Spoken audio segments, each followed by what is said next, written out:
الشيطان الرجيم بسم الله الرحمن الرحيم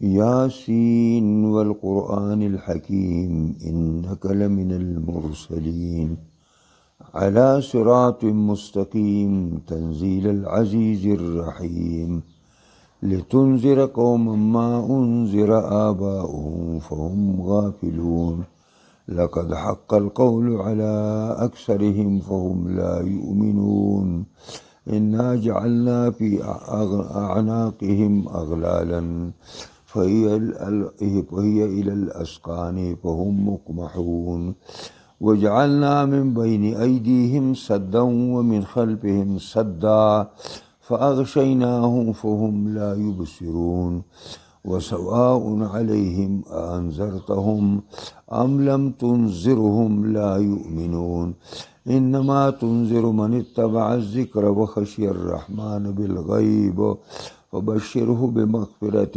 وأجر كريم إنا نحن نحيي الموتى ونكتب ما قدموا وآثارهم وكل شيء أحصيناه في إمام مبين صدق الله العظيم. سورة یاسین شروع کو نو دا مکی سورت ده او دا آیاتونا دری اتیا آیاتونه ده دی سورة یاسینو تا یاسین چی وای نو عبداللہ بن عباس رضی اللہ تعالی عنہما فرمائی چی یاسین پا مانا ده یا انسانو باندی ده دا ترجمه عبداللہ بن عباس کئی دائم مانا دا چی یاسین دا جناب رسول اللہ صلی اللہ علیہ وسلم پا نمونو کی دے او درے مدا چی یاسین دا دا مقطعات قرآنیو ندے دا قبلی دا متشابہاتو ندے دے پا مانا بانی اللہ تعالیٰ پوئی گی دا صورت دیر عجیب صورت تے پا قرآن مجید کے حدیث کے راضی چی لکل شیئن قلب دا ہر سیز دا پار زڑی او دا قرآن کریم زڑی چی دین سورہ یاسین دے دا دی پا دا کی لکلی دی پا فضائلو کی چی قلب القرآن اغا یاسین دے دارنگی دام حدیث کے راگری دی امام ابو داود دا حدیث نقل کرے دا ماقل ابن یسار رضی اللہ عنہنا عن النبی صلی اللہ علیہ وسلم انہو قالا اقرؤوا یاسین علی موتاکم اولو لی تاسو سورہ یاسین پخپلو مڑو باندے او داؤں پا حدیث کے راگری دی دا ابو دردا یا راگد بی بی ام دردا رضی اللہ عنہ عنہا قال ما من میت یقرأ علیہ سورہ یاسین الا ہون اللہ علیہ نلستے کی دا سورہ یاسین پا یو مڑی باندی یا پا قریب الموت باندی مگر اللہ پاک بانی آسانی راولی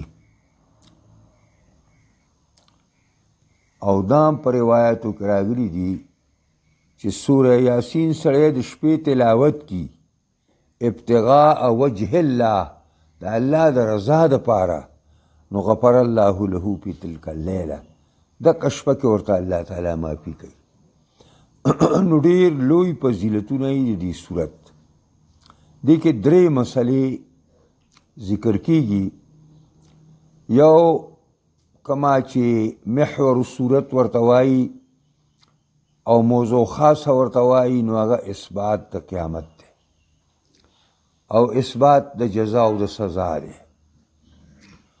او دویم دا اصحاب القریہ ذکر پدی کے بالخصوص راگلے دے کلی والا خلق او دریم دلائل دا اللہ تعالیٰ پا توحید باندی پا دی صورت کے قائم شوی دی دا دری اساسی او بنیادی موضوعات تی دی صورت بسم الله الرحمن الرحیم. شروع کوم په نوم د الله چې بې اندازې مهربان او زیات مهربان دی. یاسین، اے انسانا، یا یاسین نبی علیہ السلام نوم شو. یا یاسین د مقطعات قرآنیو نه دی، معنی سوا د الله نه بل چاته معلومه نه ده، او د دې د راوړلو ډېر ګڼ حکمتونه دي. والقرآن الحکیم، قسم می دی په قرآن محکم باندې. دا حکیم په معنا د محکم باندې چې دې هر مسله دا پورا کلکه او د وثوق او د تاکید سره ده. هر مضمون دقسې دی. او حکیم معنا دام دا ذو الحکمه، دا قرآن خاوند حکمت دی. او حکمت هر یو شی په خپل خپل ځای کې ایښودلو ته حکمت وایي. نو دې هر مسله په خپل خپل ځای کې ایښودلې ده. انک لمن المرسلین، یقینا ته د لېږلو شوی یې. دا د مشرکانو د هغه سوال جواب، د هغه اعتراض جواب دی چې لست مرسلا، ته پیغمبر نه یې. نو دا جواب انک لمن المرسلین، یقینا ته د لېږلو شوی. قریش دروغ وایي. علی صراط مستقیم، په لار برابر باندې، په یو درسته لار الله را لېږلی ته. او هغه درسته لار اسلام دی. هغه درسته لار اسلام دی.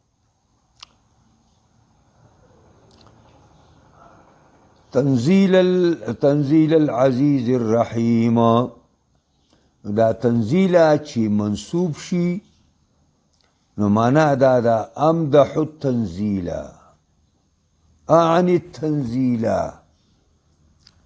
او دا یو قرائت د دې داسې هم راغلی دی چې دا تنزیلو دی. تنزیل العزیز الرحیم. نو بیا خبر د مبتدا محذوفی دی، هو تنزیل العزیز الرحیم. دا یې معنا ده. نو دا ترکیبي لحاظ سره منصوب هم دی او مرفوع هم دی، دواړه جایز دي. موږ سره د حفص قرائت چې کوم دی دا په نصب باندې دی.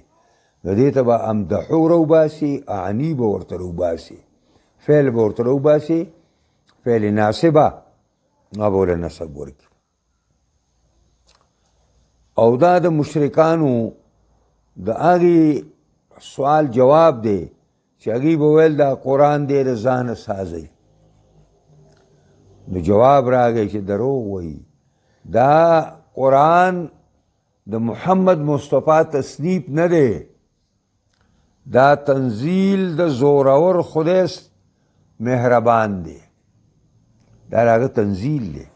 قرآن د چا تصنیف نه دی، قرآن تنزیل د عزیز الرحیم دی. نو تنزیل را کوزیدلو ته ویلی کېږي. دا قرآن د جانبه د الله نه راغلی دی. او عزیز زورور ته وایي چې پر ټول مخلوق باندې زورور دی.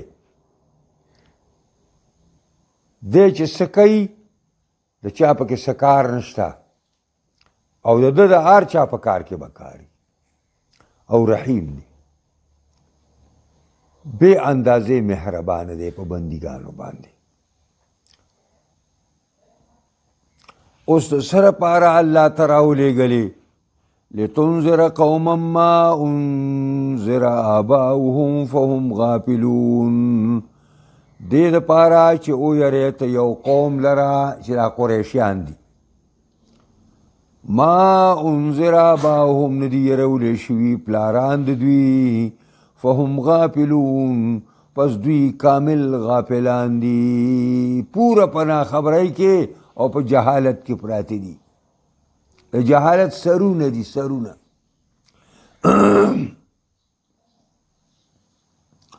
دا د عیسی علیه السلام او د حضرت محمد مصطفی په منځ کې د 5 نه واله د 600 سال 600 کال فاصله وه.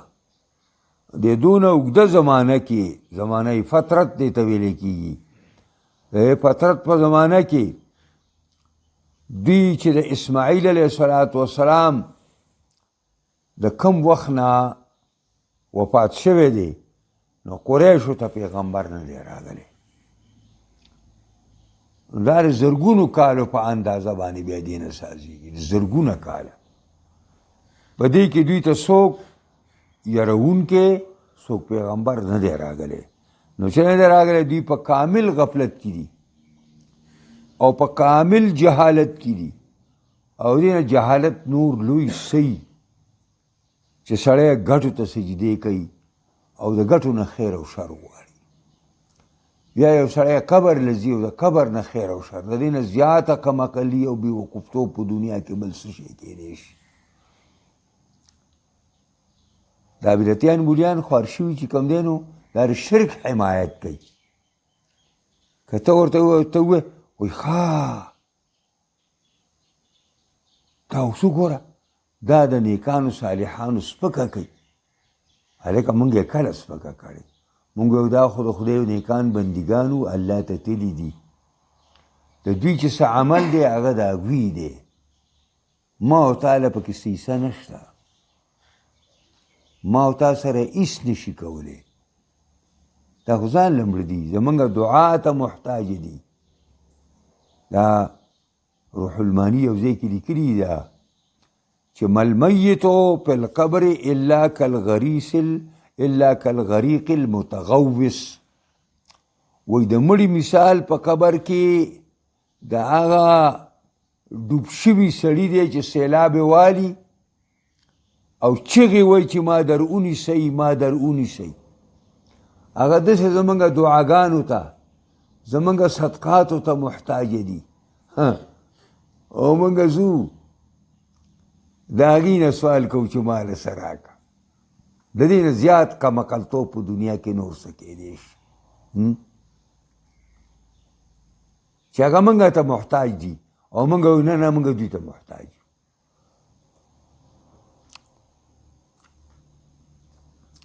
لقد حق القول على اکثرهم، یقینا ثابت شوې ده وینا د عذاب علی اکثرهم په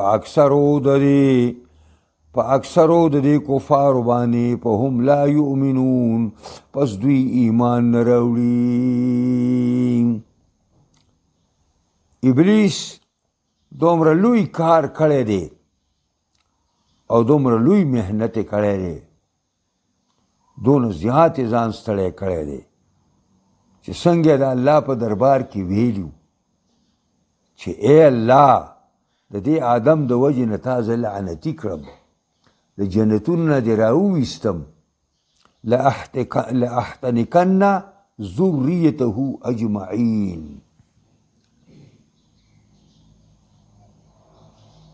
دا بچی به وله ټول ګمراه کومه، بیخکني به یې کوم، بیخ به یې وباسم. نو چې شیطان کار شروع کو نو پوره په کامیابۍ سره وکړو.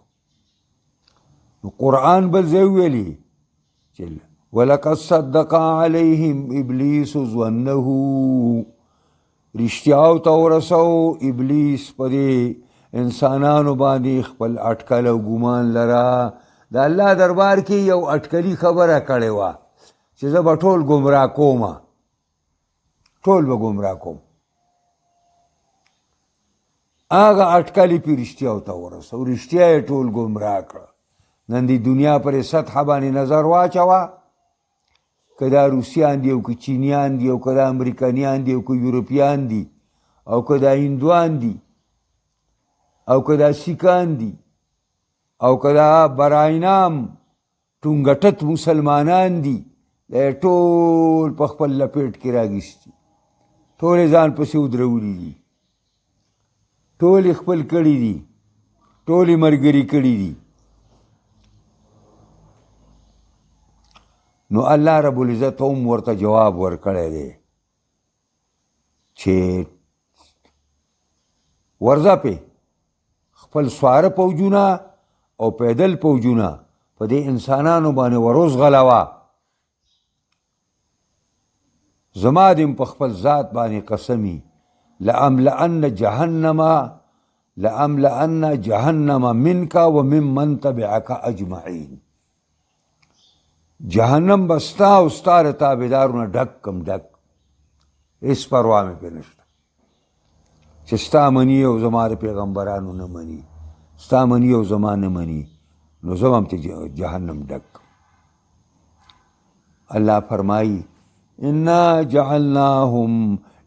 جعلنا فی اعناقهما یقینا ګرځولې دې منګه په سټونو دې کفارو کې اغلالا توقنا فهل الاذقان فهم مقمحون پس دیدا توقنا الى الاذقان رسیدون کی لا دغه چې کوم دی پس دیدا اغلال رسیدون کی الى الاذقان زنو دویتا فهم مقمحون نو دیدی براکتون کی رافعین اصواتهم دا سرونه اوچت کړي دي داسې دا تمثیل دی قرآن یو مثال ذکر کوي د کافر مثال د هغه قیدی دی چې په دې سټ کې او په لاسونو کې ورته زنځیر واچي او د لاسونه ولا داسې وتړي چې دې زنې ته ولا داسې ورسوي نو دی بیا لاندې نشي لاندې نه ګوري دقسې کافر چې دی او مشرک ته به وایي د ده په دې سټ کې چا تاو قچولی دی او د لاسونه یې ولې تړلي دي او دا زنه یې ولې اوچته کړې ده او دی اسمان ته ګوري او لاندې نه ګوري نه د خپل ماضی باندې نظر دی نه په حال باندې نظر دی او نه په استقبال باندې نظر دی او په ها کې روان دی او دغسې دا د موجوده زمانې مسلمانان هم په دې کې روان دي د مقمحون معنا دا ده چې سرونه پورته نیولي داسې دا اوښ چې کله ته اوبو له راولې د اوبو وڅکې او بیا سر اوچت کړي سي اسمان ته نورې نه څکي بس دا چلو کړي سي دې کفارو مثال دا دی چې داسې بره ګوري او لاندې نه ګوري چې حق وویني حق وپېژني په حق باندې روان شي وجعلنا من بین ایدیهم سدا ګرځولی دی منګه مخې د دې ته یو بند ومن خلفهم سدا او شا د دوی ته یو بند فاغشیناهم پس شمکور کړي منګه دوی لره فهم لا یبصرون پس دوی نینی څنګه د کفارو مشرکانو ته الله رب العزت یو بنوالی د مخکې طرف نه وروستو دا د خواهشاتو نفسانیو بند دی دا خواهشات نفسانیه نه دي د دې بند الله وی د دې مخې ته او شاته موږ یو بند لګولی د خواهشاتو دی چې مخې ته ګوریم په خپلو خواهشاتو پسې روان دی او که شاته ګوریم په خپلو خواهشاتو پسې روان دی او دا د خواهشاتو تابعداري دا د ده لپاره داسې ده چې د دین اسلام او د حق پیژندلو ته ګویا کې دته یو پرده لګېدلې ده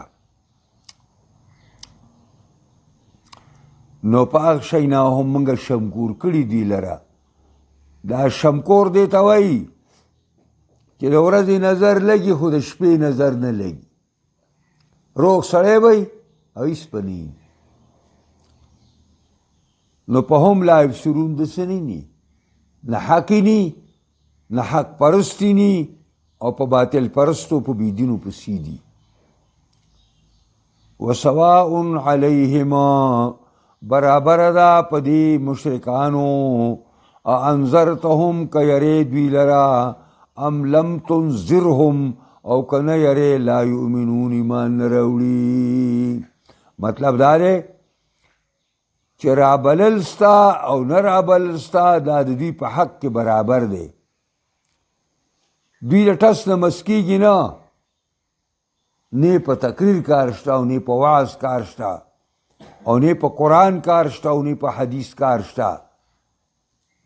بس خپلې منګړتې به زوتی او په خپلو دروغ او بدعاتو پسې وی او نور د ایس دغه نه بس.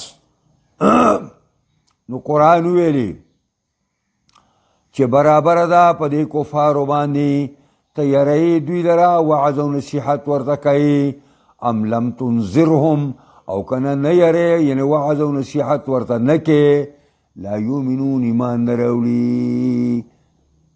نو دا ما داسې ونه ویلې چې سواء علیکا پیغمبره ستا نه نه نه نه دی په باره کې دا خبره برابره ده چې ایمان نه راوړي که ته ورته وعظ کې او که نه کې. اما تعالی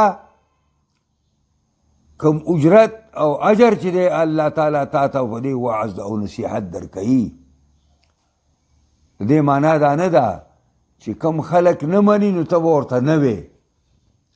خلک به نه مني او ته به ورته وې. ته به ورته وعظ کې نصیحت به کې اخر وخت پورې به کوشش کې چې دا د جهنم نه بچ کې دا کم عقل او بیوقوفه اخر وخت پورې. بیا الله فرمایي انما تنذر من اتبع الذکر خامخا ته یرولی شي او ستا یره تاثیر کوي په هغه چا باندې اتبع الذکر چې تابع د قرآن د قرآن تابع دی او قرآن خپل کړی دی.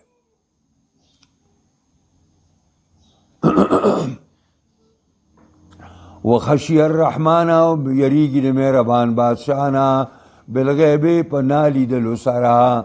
مهربان بادشاه یې لیدلی نه دی او یریږي ترې نه. فبشره بمغفرت و اجر کریم پس زیر ورکا داسې نیک انسان ته بمغفرت په بخشش د ګناهونو چې د انسان ته به الله ګناهونه معاف کړي او اجر کریم او زیر ولا ورکا په یو اجر مزیدار باندې. د اجر کریم نه مراد د جنت نعمتونه دي. الله به ورته د جنت نعمتونه ورکړي. انا نحنو نحيي الموتى یقینا من به را ژوندي کوو مړو لره. من به مړي را ژوندي کوو. اوس کفار د دې نه منکر دي چې لا بیانګینې ژوند شته نه بس خبره ختمه شوه. دا یقینا منګه وجنو منگ با ژوندي کوو مړو لره ونکتبو ما قدموا و آثارهم او لیکو منگا هغه چې دوی وړاندې کړي دي او آثارهم او لیکو منگا د دوی هغه قدمونه هم. د دې دوه خبرې دي. یو چې دوی په دنیا کې کم نیکی او کم بدی مخکې کړې ده آخرت ته لېږلې ده. نو څه خلک لګیا دي آخرت ته نیکۍ لیږي او څه خلک بدۍ لیږي. نو الله وایي دا ټول منګه په لوح محفوظ کې لیکو ځان سره چې څومره نیکۍ دې بنده ولېږلې څومره بدۍ دې بل ولېږلې او آثارهم منګه د دوی هغه آثار هم لیکو. نو د آثارو دوه ترجمې دي. د دوی قدمونه هم لیکو. ته د کور نه جومات ته را روان شي او بیا د جومات نه کور ته روان شي، دا د تلو راتلو قدمونه هم د نیکۍ په تله کې باچولی کېږي او دا اوس لیکلی کېږي.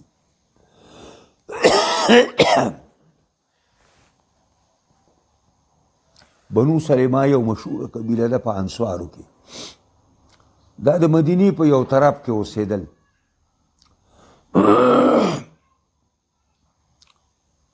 د جومات خواته ځای وزګار شه، د مسجد نبوي خواته.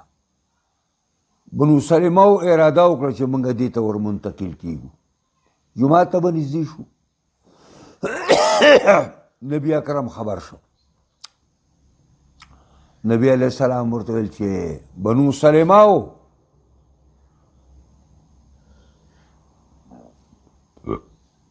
دیارکم تکتب آثارکم، ستاسو را کورونه نه دي، دا د دې مسجد نبوي نه لرې دي، نو چې تاسو څونه قدمونه ږدئ د تلو او د راتلو په سوونو قدمونه ږدئ، دا ټول د ورځې تاسو پورې لیکلی کېږي. د جومات خواته مه راځئ.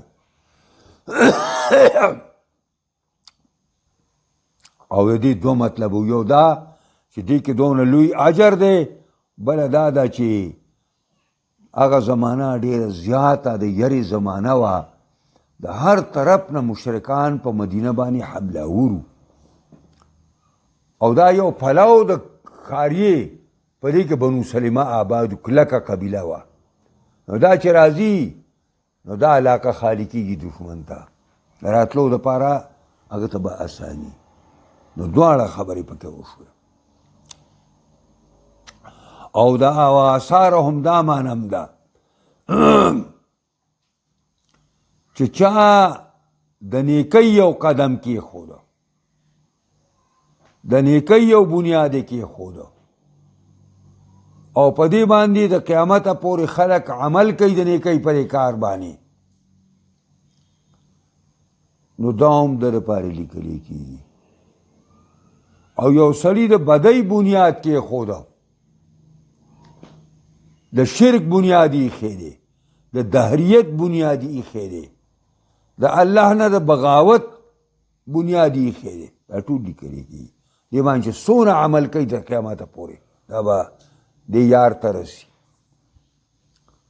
څومره چې نیکۍ بنیادونه میښي دي او په دې باندې تاسو نه وروستو خلک عمل کوي، باقاعده اجر به تاسو ته میلاویږي. د وآثارهم دا معنی هم ده. په حدیث کې هم راځي من سنة سنة حسنة، چا چې یو طریقه راویسته په اسلام کې، یعنې راښکارې کړه په اسلام کې، دا نه چې د ځان یې سازه کړه، د ځان سازول خو بدعت دی، نه یو طریقه مسنون راښکاره کړله، خلک یې پې روان کو، نو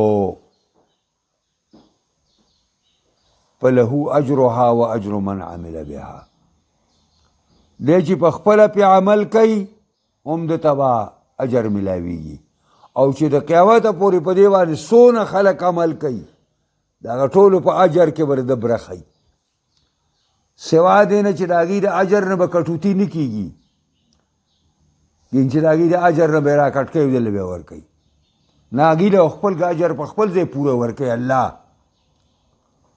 او دله به د هر یو په سر باندې اجر ورکوي.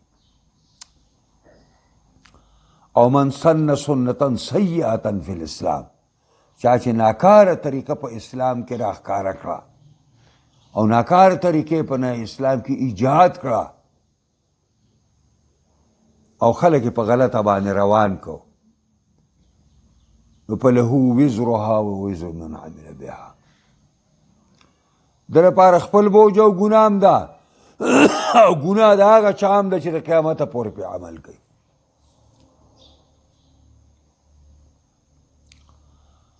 وکل شیء احصیناه، او هر یو څیز ضبط کړی دی منګه، لیکلی دی دې له منګه ضبط کړی دی او په شمار کې راوستی موږ دې لره فی امام مبین، په په هغې لوح محفوظ کې امام مبین مراد دی د لوح محفوظ نه. د الله سره یو کتاب دی، یو ډېر لوی رجسټر دی، پای کې هر څه درج دي، د هر انسان عمر، د هغه خوراکونه، څښاکونه، د هغه زندګۍ، د هغه عبادتونه، د هغه نیکۍ او بدۍ، دا ټول پای کې لیکلی کېږي. نو او یو د الله سره کتاب دی، کتاب المحی والاثبات. داسې کتاب دی چې پای کې کټوتي کېږي، لیکل کېږي پکې. یو سړی ګناه وکړي نو دا ولیکي، ورته وایي نه صبر وکړه، که توبه وباسي نو توبه وباسي نو کټې کېږي نه، نو دې کې کټوتي کېږي. نو د الله سره داسې یو کتاب هم دی چې هغې ته کتاب المحی والاثبات وایي. څه ټکي پکې ورانول او څه پکې لیکل. او ام الکتاب او امام مبین دې ته چې وخېږي نو هغه بیا پاخه ختلي، هلته کلک شي. څنګه چې به یې تاڼه کې ته ورشي پرچه وکړي نو هغه هغې ته وایي کچه پرچه یې کړې ده، هغه پوخ دغه نه وي، هغه بیا وروستو پخېږي. دقسې دا هم ده، د الله په دربار کې هم دقسې مسلې دي. نو دا د آیاتونو ترجمه او تشریح وه، مختصره غوندې د سورې یاسین. نو دا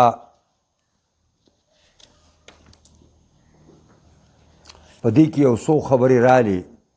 یو تقریر النبوة المحمدیه و تاکید رسالته. یو په دې کې د آیاتونو کې دا راله چې د رسول الله صلی الله علیه وسلم نبوت کلک او مضبوط شو، چې والقرآن الحکیم انک لمن المرسلین. او دویم بیان الحکمت فی ارسال الرسل، د پیغمبرانو پر راتلو کې او د پیغمبر پر راتلو کې حکمت سره، و انزال الکتاب الکریم، او پر راکوزیدلو د قرآن کې څه حکمت دی. بس لتنذر قوما ما انذر آباؤهم. او بیان ان الرسول محمد، د دې خبرې بیان چې رسول محمد علیه السلام د الله رسول دی، بعث علی فترة من الرسل، را لېږلی شوی په هغه زمانه د معطل کېدلو د پیغمبرانو چې پیغمبران پکې نه وو راغلي. او نمبر 4 بیان ان حب الدنیا والاقبال علیها، دنیا سره مینه کول او دنیا پسې مخامخ کېدل او ورستنېدل، والاعراض عن الاخره، او د آخرت نه مخ اړول، وعدم الالتفات الیها، او آخرت طرف ته توجه نه کول. دا یزعان الانسان بین حاجزین، دا ږدي انسان لره دوو بندونو په منځ کې، لا یستطیع تجاوزهما، چې دې طاقت د دې نه د اوړېدو نشي کولی، والتخلص منها، او دې نه ځان خلاصولی هم نشي. قرآن فرمایل مخې طرف او وروست طرف ته موږ صد لګولی، صد بند هم لګولی دی، ډیم هم ورته ساز کړی دی. او پنځم بیان ان الذنوب دغه چې کوم دی تقید صاحبها وتحول بینه وبین فعل الخیر او قبول الحق. ان الذنوب، گناهونه چې دي دا تړي خپل ګناهګار لره، او وتحول بینه وبین فعل الخیر، او حایل کېږي دته په منځ د پیل د کار خیر او د قبول د حق کې. بیان ان من سن سنة حسنة، دا حدیث دی. او دا هم پکې راغله چا چې یو نیکه لار په اسلام کې راښکاره کړه، او سیئه یا یو ناکاره بنیاد یې کېښود ناکارۍ، یعمل بها بعده، چې په دې عمل کې د شي د نه وروستو نو یجزا به، دته به د هغې بدل میلاویږي، کما یجزا علی عمله، لکه څنګه چې په خپل عمل دته چې کم دی ثواب ملاوي کم چې دی په خپله باندې وکړي. اوم دا تقریر عقیدة القضاء والقدر، عقیده د قضا چې الله به فیصلې کوي او الله تقدیر کړی دی. وان کل شیء فی کتاب المقادیر، هر شی په کتاب المقادیر کې دی. المعبر عنه بالامام، چې د هغه نه تعبیر په امام سره کوي. او معنا د مبین دا ده چې انما کتب فیه بین واضح، څه چې په دې کې لیکلی شوي دي بلکل په ډاګه دي او ښکاره دي. لا یجهل منه شی، دې کې هیڅ شی نامعلوم نشته، هر شی معلوم دی. بیا به انشاءالله سبا سبق وایو. واضرب لهم مثلا اصحاب القریه.